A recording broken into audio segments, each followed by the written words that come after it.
ফেব্রুয়ারি মাসের 17 তারিখ সম্ভাব্য চাঁদ উঠবে, 18 তারিখ রোজা শুরু হবে ইনশাআল্লাহ। তো আর 1 মাস নাই, আর তো কি নাই, 1 মাস বাকি নাই, একদম অল্প গুনাহ কয়েকটা দিন।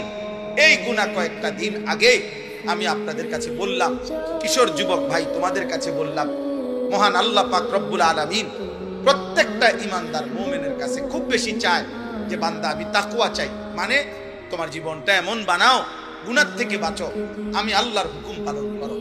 এই কথাটা আল্লাহ বারবার বলছে কোরআনে, ইয়া আইয়ুহাল্লাযীনা আমানুত্তাকুল্লাহ ইত্তাকুল্লাহ ইত্তাকুল্লাহ ইত্তাকুল্লাহ ইত্তাকুল্লাহ।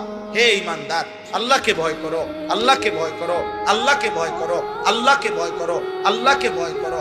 ইয়া আইয়ুহান নাবিয়্যুত্তাকিল্লাহ। আল্লাহকে আল্লাহ বলে বান্দা শোনো, আল্লাহকে ভয় করা এটা এতটাই গুরুত্বপূর্ণ যে আমি নবীকে আলাদা বলছি, হে নবী আপনি আল্লাহকে ভয় করেন। আমি ঈমানদারদেরকে আলাদা বলছি, ইয়া আইয়ুহাল্লাযীনা আমানুত্তাকুল্লাহ। হে ঈমানদারগণ আল্লাহকে ভয় করো। আল্লাহ বলেন শুধু নবীকে না, ঈমানদারকে না। এবার শুনো, পৃথিবীর সমস্ত মানুষকে আমি বলছি, ইয়া আইয়ুহান নাসুত্তাকু রাব্বাকুম। হে মানব মণ্ডলী আল্লাহকে ভয় করো।